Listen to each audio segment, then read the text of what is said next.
Hello and welcome back.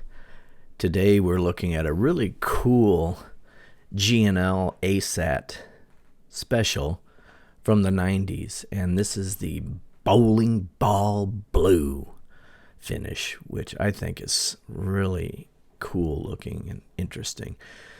This thing has a lot of cool features that Leo Fender came up with in his final business venture with G&L guitars, and one of which is that bridge, which keeps the saddles in place from moving around.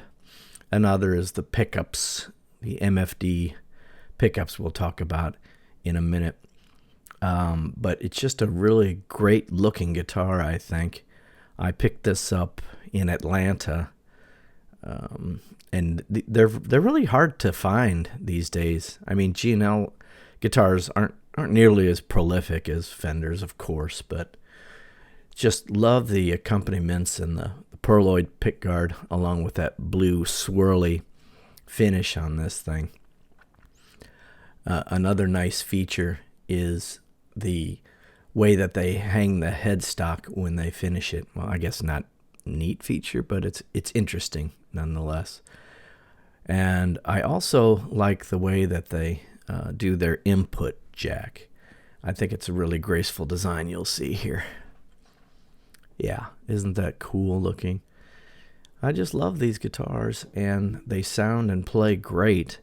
You know, obviously this is an iteration of Leo's Telecaster, but you know, he's taken everything he's learned, and he's always been innovating throughout his life and making things better and making things improved by trial and error. So he really was a technician. And as you know, I'm not afraid of things with dings and dents and finish chips like you see here. So this thing has all the earmarks of a Phoenix Guitars guitar, which is great because who cares? And you know, it's got some playware. Yay. And there's a ding there. Those are kind of the most egregious problems, I guess you would say, with this guitar. There's some scratches and things and general wear from playing. I mean, the guitar was played, right? So you gotta respect that. So these pickups, they're the MFD pickups, and that stands for magnetic field design. They are essentially transfer the magnetic field to the top of the pickup rather than the middle. It's achieved via a construction that utilizes ceramic bar magnets installed beneath each coil rather than one magnet underneath all of them or the coils themselves. They also yield about twice the output per wind, so they're less noisy than most pickups, but allowing a good overall output. They really sound great. You have to hear them. I'm not going to demo them. You can see a million YouTube videos that demo the MFD pickups. But they do sound really good. And the back of that guitar just really shows the design off.